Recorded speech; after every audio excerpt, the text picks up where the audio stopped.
What's up guys? Good evening, good morning, good afternoon sa iba't ibang lugar. For today's video, gagawa po ako guys ng breadfruit chips.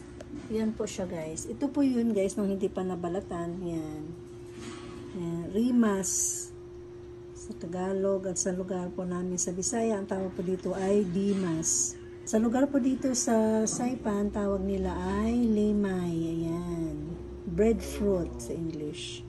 Magulang na po siya guys. At saka siksik yung laman niya. Marami po siya guys. Kaya ang iba nito ay sasain ko po. Ayan. Pagka hindi naman maubos, pwede naman po siya ilagay sa freezer. Para pagka gusto naman siyang kainin, saka na lang po iinit ulit.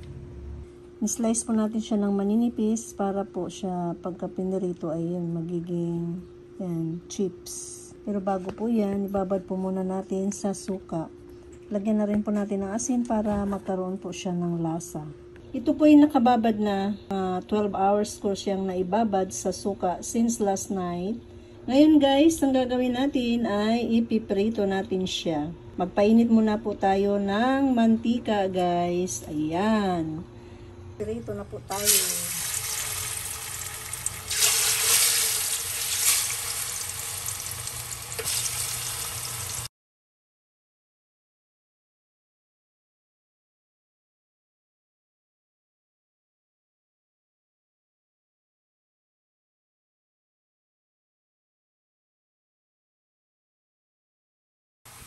Ayan guys, malapit na tayong matapos sa ating pagperito.